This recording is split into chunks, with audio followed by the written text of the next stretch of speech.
Watson's done well to keep his feet.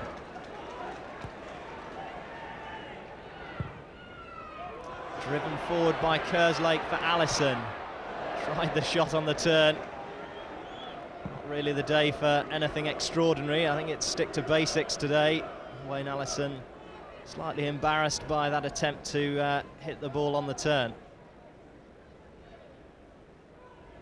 Swindon trying to play their normal passing game. It's not always going to be too easy to do that. Robinson launches it forward for Allison. Nicely taken on the chest. 3 in the box. Steve Coe nearly made it. Jason Piercy did. Nice injection of pace into the attack when they needed it by Swindon there. Black. Now Mendonca. Always a danger when he's on the ball. Gallimore tries his luck. Not a bad strike. Just slicing off the outside of the fullback's left boot. Digby watched it all the way and it only just dropped wide of his right-hand post.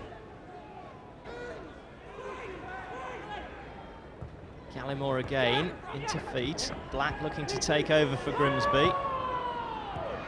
One first time for Mendonca.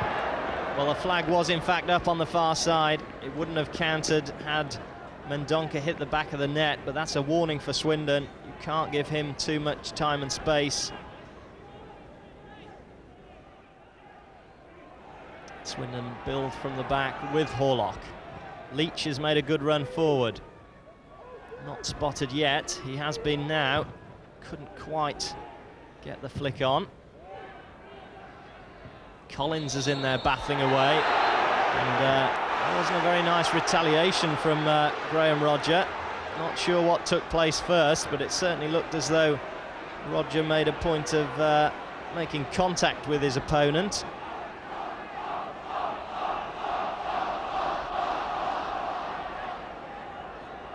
Graham Rodger's name certainly going into the book. In fact, Graham Rodger is going off the field. Grimsby, already in desperate trouble at the bottom of the league, are now down to 10 men. And I have to say, I've got very little sympathy for him, because he certainly looked as though he raised his foot. Watson, Swindon on the break. Here's Collins.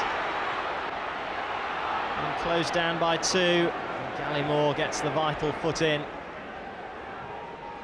Brings it clear for Grimsby. On by Mendonca. Now Widdrington to Leicester. Mendonca again. Good break by Grimsby. Widdrington and Culverhouse just got a foot in. Straight back though. Mendonca's shot was saved by Digby. And almost a comedy of errors for Swindon, really. Intricate footwork under the circumstances by the Grimsby players. Finally, I think it was Mendonca's shot, which Digby just managed to scramble clear. Swindon trying to build up a head of steam against the 10 men. Robinson's cross. Now Watson. Great strike by him. Super goal by Kevin Watson. It's only his 2nd of the season, but they've both been pretty spectacular and warmly greeted by the home fans, who at last have something to cheer. Bitterly cold day, but nothing like a cracking 25-yard goal to warm you up. Perfectly dispatched by Kevin Watson into the far corner. No chance at all for poor Piercy. And Swindon lead by 1-0. Gallimore on the back foot. Coe's putting him under pressure. The defender did well to withstand it. Well, extraordinary. It looks as though the referee has decided after 31 minutes that play can no longer continue. I can only assume he's abandoning the game, and Swindon are absolutely furious with the decision. Especially having gone a goal up. It's hard to believe conditions can be any worse at 3:30 than they were at 3 o'clock when we started, but there's no doubt that the referee has called the game off. It's just outrageous, the timing of the decision. That's what's probably got everybody incensed a little bit. I didn't think it. If he's got a call a game off, he should have done it before the kick-off. So as far as you were concerned, it was no different at 3:30 than it was at 3 o'clock? No, it was exactly the same.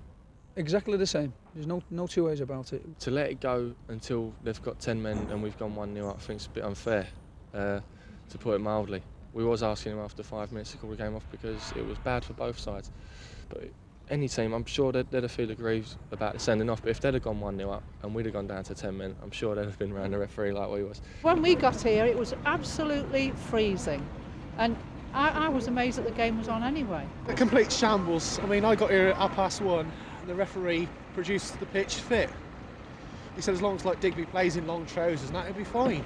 The pitch became sort of very slippery, and what I've got to consider is the players' safety. That's paramount. Before the game, I mean, we walked the pitch about quarter to 2 o'clock.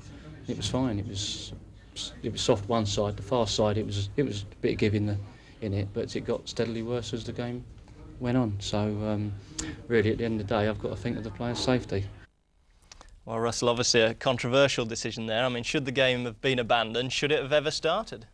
Well, I think if he's going to make a decision, it's got to come, before kick-off. Like Steve McMahon said, the referee knows that at 3 o'clock conditions aren't going to get any better. Not at this time of the year. So if the pitch is fit to play at, say, 2 o'clock or 1 o'clock, then, it's not going to get any better by 3 o'clock. He's got to make his mind up and say, what is that pitch going to be like at 3 o'clock? Now, whether they should have had somebody in early on to have a pitch inspection, in the morning and make a decision then. But once you start, it's the same for both sides, and let them get on with it.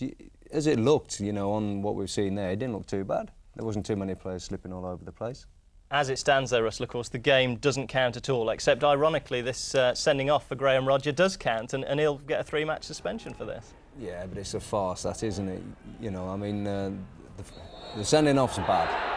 All right, he's been caught in the mouth with the elbow. The lad Collins is a tough, competitive lad, but you can't really see whether he's led with his elbow. He's gone up with his arms like everybody does when they're challenging for high balls, and I think Graham's just caught one in the mouth, as he's probably had 100 times before, but it's probably the first time he's been sent off for stamping on somebody.